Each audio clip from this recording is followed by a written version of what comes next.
As a director and as a person, I've always been highly suspicious of authority and rebelled against it to a certain extent. I only love authority when I am the authority, as a director or as a parent, and then I want it followed absolutely. But in all other cases, I'm going to rebel against it.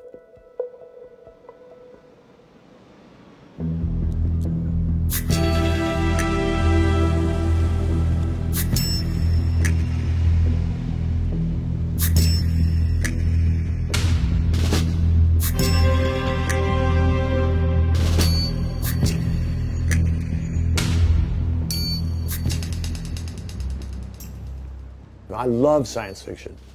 I've loved science fiction books, short stories, and movies, much more than horror.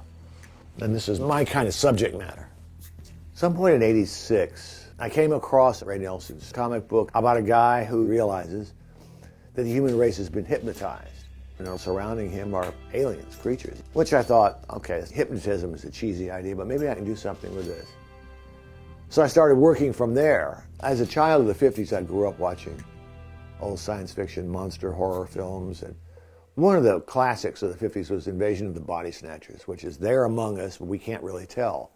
What's your problem? I always believe aliens should be evil. I don't think that Close Encounters of E.T. is valid, because they're not evil, they're nice. When Reagan was elected, I was at first confused. He's talking from a rich man's point of view.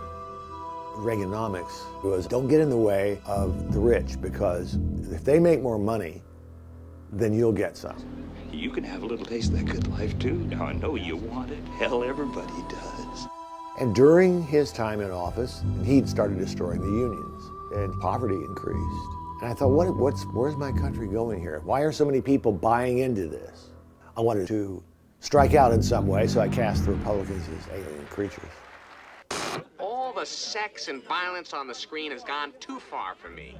They Live as a story fit right in, and it also fit in as a low-budget movie. Alive Films in the 1980s was a small kind of art film company. They partnered with Universal Pictures and Carolco. The deal we made was, they're my films, and I get to do what I want, as long as the movies are within a certain budget parameter. Life's a bitch. She's back in heat. In terms of Roddy Piper, I've been a wrestling fan for years, and he's a working guy. His face, his scars, everything about him, he seemed completely believable.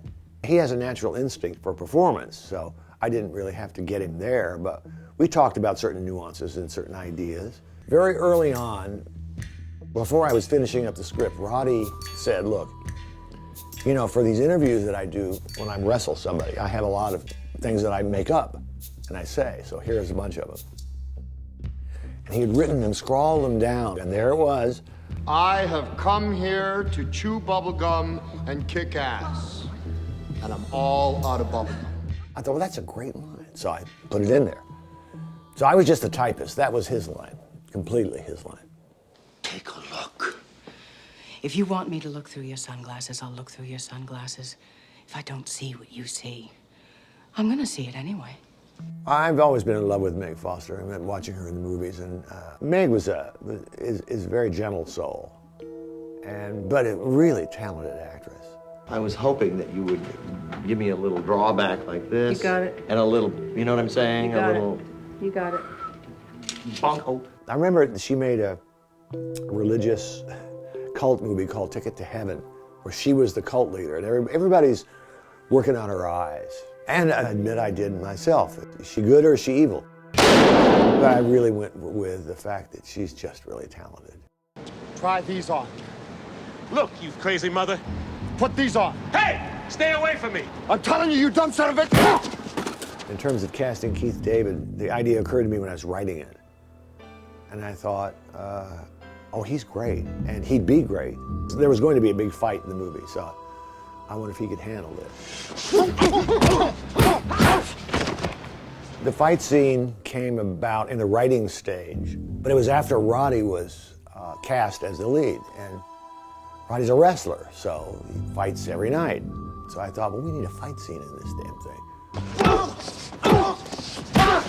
What I did in the script was, I just wrote, the fight continued with a blank page, the next page, the fight continued.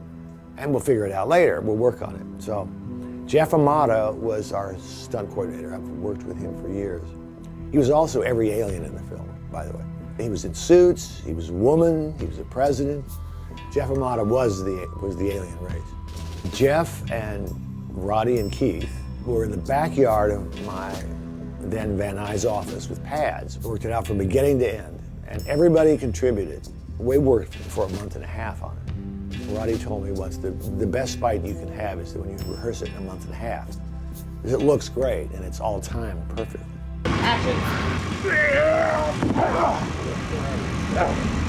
And they were so good, they were making contact, meaning that the fists were hitting flesh. A lot of people said at the time, this is excessive. This fight is excessive, but I loved it. Was there ever any concern when you finished the scene in terms of shortening it? I mean, did anyone... Fuck no. There's one stunt in it where the guy goes out of the window. Stunts scare me a lot, especially high falls, because so much can go wrong. And man, this guy took a fall. Wow. Every scene has its challenges, and it's all rewarding when it goes together. All the visions through the sunglasses, when Roddy puts them on for the first time, everything is matte paintings. Lit them, shot them, and we timed them in black, in black and white. And it was just old-fashioned filmmaking. One of the oldest tricks in the book. I've got one that can see. The special makeup artist was Frank Carasosa. He had worked on Prince of Darkness and did a fine job for me. And the design of the alien faces was actually Sandy King, my now wife, but then the associate producer. And he designed them, partially a mask with these silver balls for eyes. I don't know, I thought it was a neat design. It's kind of a skull face in a way. In terms of the effects and the production design, the biggest issue was the inside of the supermarket. Tried it on location, but we just couldn't cover enough. It wasn't stark enough.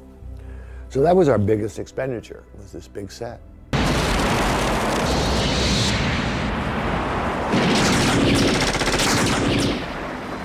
I personally love dark endings, but audiences don't necessarily love them. Audiences hate sad endings or dark endings, and they hate uncertainty more. So I wanted to make sure that heroes triumphed, but like the Alamo, they could be killed, or they could be hurt, or they could be wiped out.